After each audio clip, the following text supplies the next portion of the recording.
ইসরোর অত্যাধুনিক কৃত্রিম উপগ্রহ জিস্যাট-20 আমেরিকার মাটি থেকে মহাকাশে সফলভাবে উৎক্ষেপিত হল।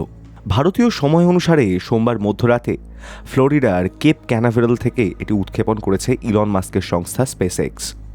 মাস্কের সংস্থার ফ্যালকন 9 রকেটের সাহায্যে এটি মহাকাশে পাড়ি দিয়েছে। যাত্রাপথে সময় লেগেছে 34 মিনিট। 4700 কেজি ওজনের জিস্যাট-20 হল একটি সম্পূর্ণ বাণিজ্যিক কৃত্রিম উপগ্রহ।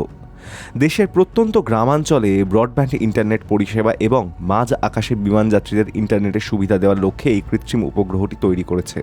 ইসরোর বাণিজ্যিক শাখা নিউ স্পেস ইন্ডিয়া লিমিটেডের chairman Radhakrishnan Durairaj Cape Canaveral থেকে প্রক্রিয়ার ওপর নজর রাখছিলেন।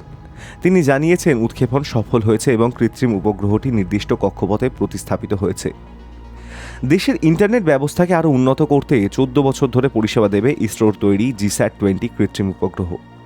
চলতি বছরের শুরুর দিকেই ইসরোর বাণিজ্যিক শাখা থেকে জানানো হয়েছিল মাস্কের সংস্থার সঙ্গে যৌথ উদ্যোগে কাজ করার কথা।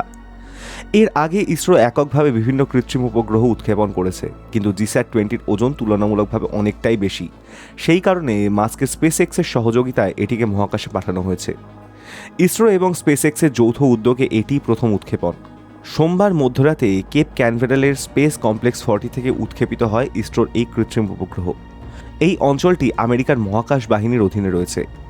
স্পেস কমপ্লেক্সের এই উৎক্ষেপণ স্থলটি বর্তমানে ব্যবহার করে মাস্কের সংস্থা। জিস্যাট-20 উৎক্ষেপণের সময় বেঙ্গালুরুর ইউআর রাও স্যাটেলাইট সেন্টার থেকে প্রক্রিয়ার উপর নজর রাখছিলেন ইসরোর চেয়ারম্যান এস সোমনাথ। তিনি জানিয়েছেন, কৃত্রিম উপগ্রহটি 14 বছর সচল থাকবে। তার জন্য দেশের মাটিতে সমস্ত পরিকাঠামো তৈরি রয়েছে। Hi News network.